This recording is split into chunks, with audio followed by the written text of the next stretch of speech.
lagi bungah lho piye. Bungah kenapa, Nduk? Layakno tak sawang kowe mau mesem-mesem dhewe ning ngarep gerdu kono kae. Aku ki arep rabi lho karo Den Mas Broto. Loh, Den Mas Broto ki wis ganteng gagah dhuwur perkosa. Masya Allah, kaya bupati Ketoprakane Masya Allah barang ya. Oh, pancen aku tahu ngerti lho, Nduk. Den Mas Broto kuwi piyayine ganteng. Jan ganteng kaya bupati Tuban. Rapi kaya cemplak ta, Ibu. Aja kaya ngono, Nduk. Mengko sliramu bakal tak goleke ganti sing luwih. Hatiku. Aja ngono to, Nduk. Saru cah wedok. Tak goleke ganti sing luwih ganteng. Bupati saka Tuban, Cahayu. Lek kuwi aku ya gelem. Wah, aku kangen karo awakmu, Ken. Nalika awak main ketoprak Suminten Edan iku luar biasa tenan, Ken. Oh, lek niku Coba. kula edan tenanan. Bu. Ayo, dadi Suminten Edan. Lek Mbok. sing Aku dadi mboke, ya. napa Mas Brotone sinten? Bapakmu kudu mbok gandrung. Oh, ngono. Ayo, kendel, ibu gak bakal nesu. Ayo, kita Iki pemain ketoprak kabeh. Pak Bagong, Pak Bagong, sampean yo raja di ketoprak. Karo Pak Bagong kurang Pak chemistry-ne, Pak. Lah karo sapa? Karo nganu apa pemain beduke Didi Jalaras. Pak Kangkol. Oh, iki. Ayo bal, dobel, ayo bal. ayo dadeke truk. Ayo dobel. Ayo. Ayo. Wong kari gandrung ngene, ayo. Karo Bapak wae, karo Bapak. Ayo ora.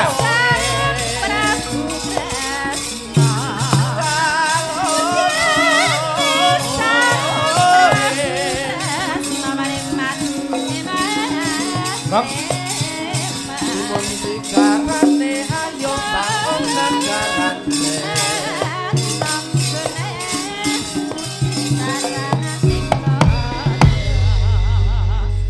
Wes gandeng rene sing gelem ora apa-apa kene tak entuk. Sampeyan iki sapa to jane ngongkonani? Maringne sinten? Oh, Mbak kae. Oh, damel kula. Lagune? Lagune napa, Mbah? Tragedi. Oh, napa-napa purun. Niki, Penak Pak. men to. Napa-napa purun. Apa nek lagu napa-napa purun iki? Enek, Pak. Napa-napa purun. Purun, Oh iya, kowe. apik ya. Ayo, Pak. Ayo aku rono aku. Ya Bah, pertama iki. niki aku ki kayak apa jenenge arep rabi karo Mas Broto terus ibuke ngomong lek ternyata ki ora sida rabi karo Mas Brotone milih rabi karo cempluk. Oh iya. Ayo, Pak, berarti wani bae. berarti ibuke karo Nik Anuse karo sapa jenenge? Kalih kula terus Oh. kula semaput blek terus turu. Nganti isu ya. Penak no kowe. Ayo, Bu. Ayo Bu, sampean dadi ibuke anu apa iki Suminten. Ayo. Ya. coba. Kanggo anak wedok.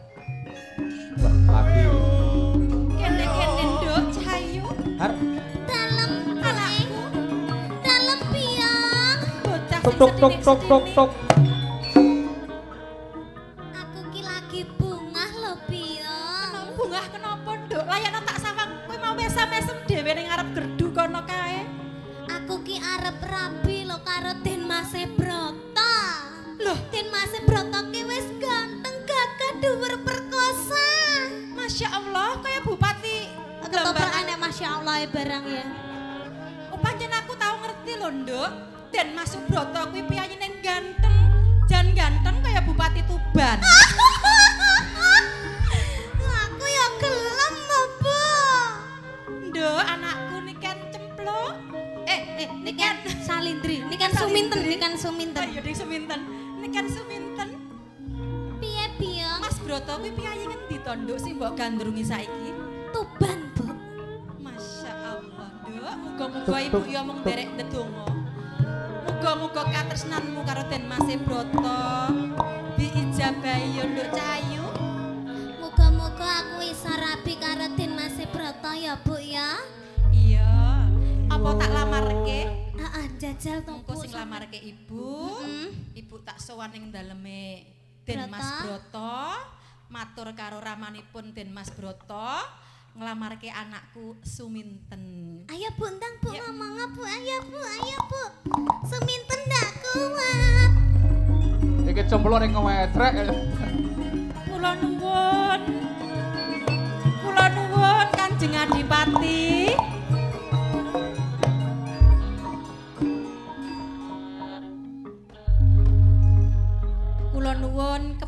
dipun tepangaken kula menika ibunipun Suminten badhe nyuwun sewu anak kula menika edan kekiterang kalian panjenenganipun Den Mas Subrata. Kosek, lah banjur kowe iki sapa? Kula menika ibukipun Suminten Wis Den tepangan Mas. barang budhek bae brotone. Lah kowe totoke ning settinge beda, tempate beda. Oh iya iya. Budhek-budhek denggulmu mlocot ya ora. Karo bapake budhek-budhekne. Bapak. Tak ambung kowe kok ora aneh-aneh ngono ya. Iki anggere ibuke karo bapake lagi romandhek malah cemburu ora. Kowe iki sapa? Kula niki Kok iso lali to ya? simbokipun Minten. Minten. Kula sowan mriki badhe ngaturaken bilih anak kula Minten menika kedanan kalih Den Mas Broto. Mbok nyuwun sewu nyuwun tulung Den Mas paduka panjenengan menika saged nampi katresnanipun anak kula si Suminten. Adipati Tuban muni. Biung Ban. Dalem Ndara. Kowe tak kandhani. Nggih. Ning endi nggon ngendi papan. Barang kuwi yen apik. Ora perlu ditawak-tawakke mesti akeh sing goleki. Lah ing atase kowe iki duwe anak wadon ya gene kok soroh-sorohke. Nduk tawak-tawakke karo aku. Adate barang yen ditawak-tawakne ngono iki biasane wis bosok ngono. Ngawur ngece. Mojek prawan ting-ting ayune kaya ngene. Kowe iki settinge ning kono melu omong piye to kowe? Ya Pak, yo lanjut Pak. Kandakno kelawan anakmu si Suminten. Lamun to Den Mas Broto wis kagungan pacangan. Ya kuwi ingkang rina wengi tansah pinter ndongkel katresnan jati ingkang tumanem aning tuntuming jejantungku Keduren. Hah? Bahasa toprak keduren. Keduren, engko tak medhun dhewe. Sutradarane aku iki. Ora ana liya kejaba ya kuwi cempluk Warsiah. Duh, Raden Broto, menapa saestu menika? Panjenengan mboten saged nglalahaken ati panjenengan saged mbagi katresnan dumateng anak kula si cempluk timbangane anak kula mengkelek panjenengan tolak katresnanipun anak kula banjur edan ngendhat kados pundi Den Mas? Katresnanku ora bakal ngepang menyang ngendi-ngendi ya mung marang cempluk Warsiah. Kandhanono anakmu kon golek wong lanang liya. Saestu Den Mas. Bali ya dina iki. Duk, anakku cempluk. Pipan Biang.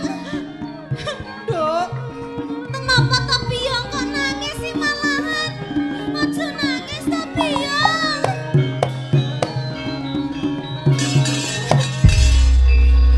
Biang aja nangis to Biang ya ampun, neneng apa ta iki? Duk Cahayu. Ah ya ampun. Oh. Aja ngono. Seta. Kaya gatelen ya, Nduk. Cahayu anakku sing setinik-tinik niken. Niken pripun piye? Gedene sakmono. Sing aja apa ya aja dadi gelaning atimu. Nek nalika ibu nglamar Den Mas Broto Nek sejatine ditampa to, Bu? Oh, sik to, Apakah Nduk. Sinta ini ditima? iya mengkone bakal ngono. Neng kok sik tonduk. Sejatine Den Mas Broto wis duwe pasangan, Nduk. What? Wis duwe pasangan gegantilan ning ati. Sing jenenge Cempluk Warsiah. Anakku. Suminten. Nyapa? Anu ya perlu napas buatan apa piye? Minten. Nduk, aja semaput ngono ki ya ampun susumu ketok. Ketok to, Bu? Ora. Nduk, Klutur, Mas. Duduk. Minten. Nduk. Oh. Oh. Golek pangan samplokan yang ngantek ketok.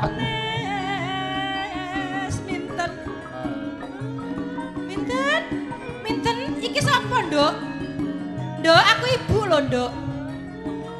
Biung jupukna kaca. Kaca, sinden, kacane ndi ya? Tuk.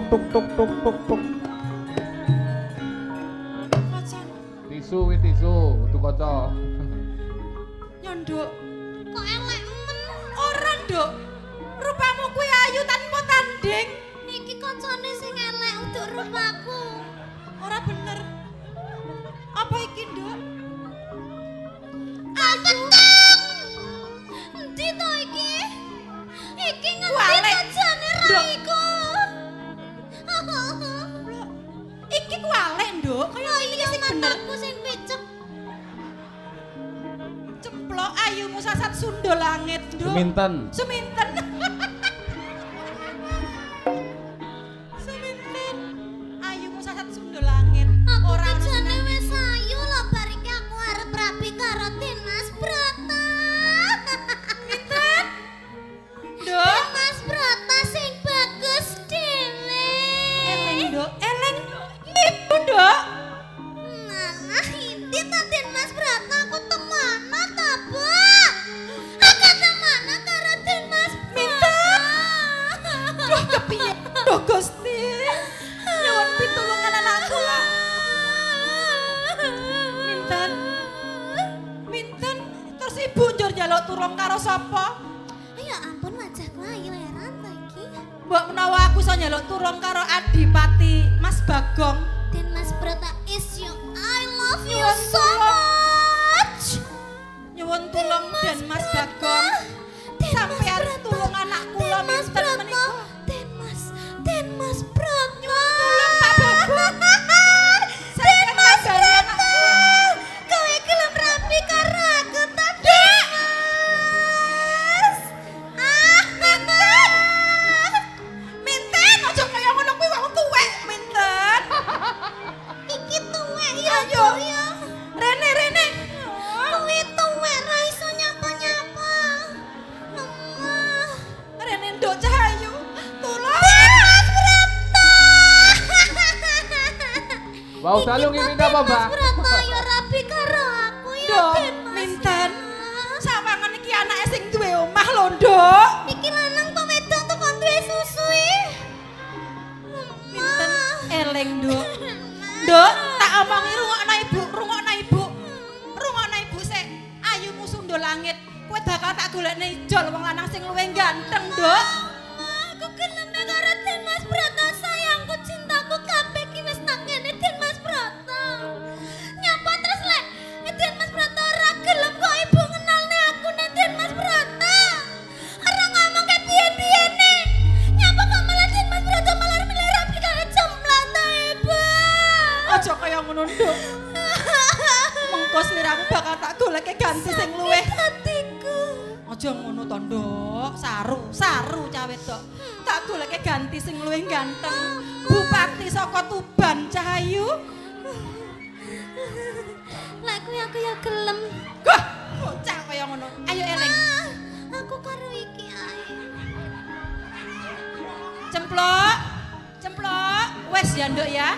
Ayo saiki awake dhewe mulih. Mulih matur karo bapak ya, Nduk. Belum mulai tapi nek ditemani karo Dimas Broto, Ibu. Kusik. Nyai. Den Mas. Apa sing ndok kandhakake sing jenenge Suminten ki wanita iki? Nggih, Den Mas. Coba kon madhep rene. Rara Nduk Cahayu. Lah iki aku ya gelem lho. Ojo. Kusik. Suminten kusik. Nadyan kaya ngapa lan kepiye kowe kudu ngerti wates-watese tata krama. Aku ra maido kowe iki ayu. Ning tak jaluk muga-muga ayumu ora mung lair nanging kandhas tekan batin. Aku wis kandha karo biyungmu lamun to Den Mas Broto wis duwe katresnan. Ora iso, kudu karo aku. Rungokno kupingmu. Ndara Bupati iki ya nyawang dhuwur barang nang ngisor terus. Lah sing vitamin ngisor iki ya iki nyapok. Ya mung cempluk warsiah ingkang pinten garit jroning dadaku. Tok tok tok tok.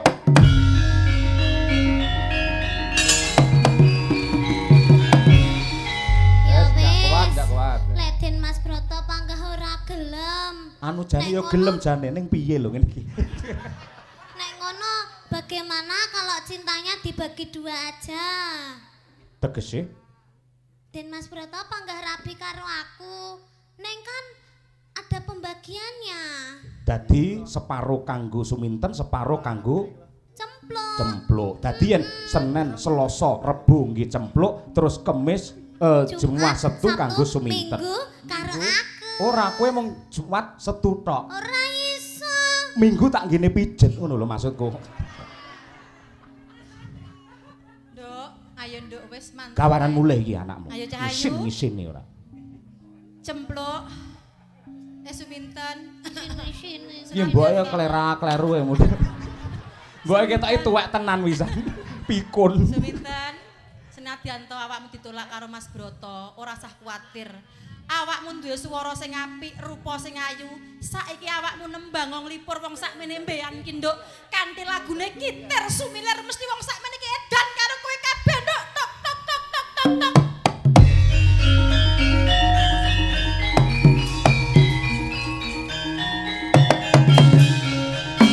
Gandeng pendapatan tidak memungkinkan tiket kagem benjing dalu. Kitir Sumilir. Kitir Sumilir, Pak. Lho Pak niki mau kula dereng midhok lho, Pak. Apane? Niki mau kan fragmene Suminten. Kula dereng midhok teng mriku, mengke nek kula gendeng tenan mripun. Aja aku sing rali lho. Aku sing ra tega. Eman-eman. Mung wis kaya ngono aja kok wong liya. Aku iki lho malih sir karo awakmu. Wes aja gawe masalah. Sir dadi anake ngono lho tegese iki kepek anak ngono lho. Medsos engko ndak. Walah orang, hiburan ya hiburan ngono kuwi. Profesional. Nah, pinter. Ayo. Asine Ibu Kesi sing anu sing cemburu, Pak. Heh. Lho dhek luwih tresno karo bapak ora umum ngono. Aku lho gur nuntun wedhus wedok dhek cemburu pisan. Oh ya soalnya Bu Kesi wis ngerti Pak watake sampean iki lek sampean geleman to. Lambemu. Wes nembango Cahayu, suaramu apik hebat, bintang diva sinden Indonesia Niken Salindri. Punya kebengan. Karyanipun Ki Gedhog Siswantara. Siswantara. Nggih nyuwun palilah. Monggo Cok dipun aturaken Kitir Sumilir. Yo.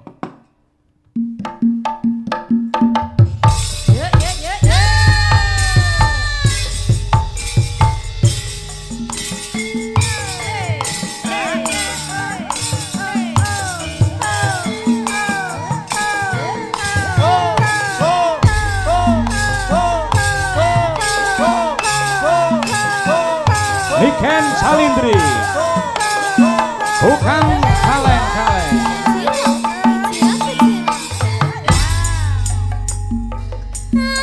Angan kengambara anambas mega ngitang lintang saselat padang rambulan tak galei anangan di si pancerino tak titipi kidang tak hingga jantong lalu ngitan leng-lengan kang rarambatan ambo sarah ranggan siwangka tak kirimi layang kitir tak sampir kiangin semilir para kerasa sliramu tansah tak pikir.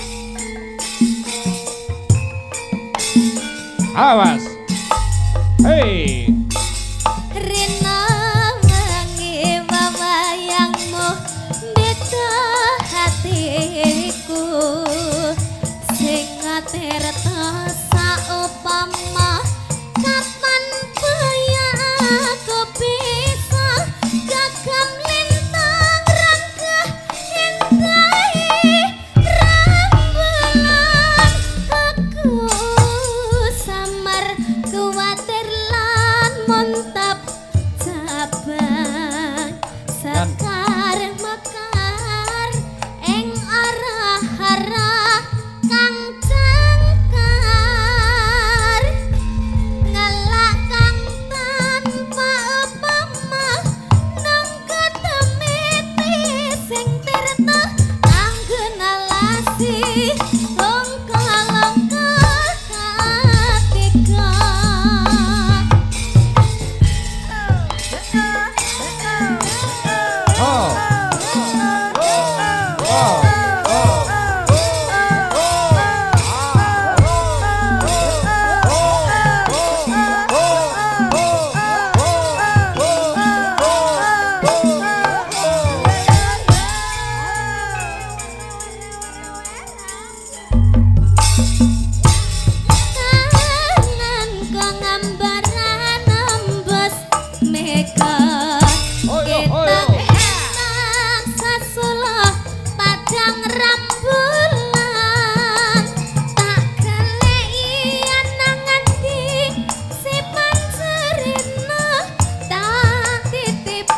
iki dong tak katak ing jantong lelungitan long-lengan kang raram batan abu sarang rangkat siwangka tak kirimi layang kitir tak sampir ki angin sumilir ora krasa siramu tansah pikir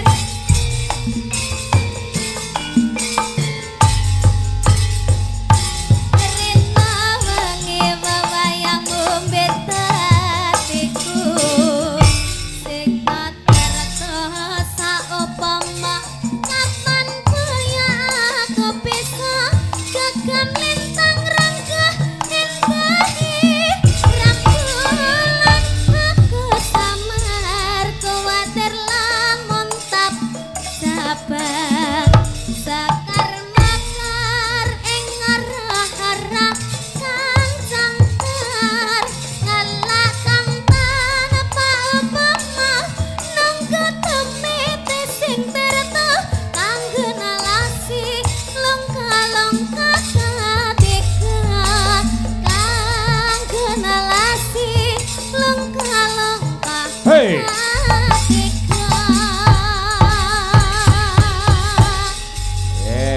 Tepuk tangan untuk Niken Salindri, artis dari kota Kediri. Matur nuwun, Nduk, istirahat sih ya, Terima Nduk. kasih.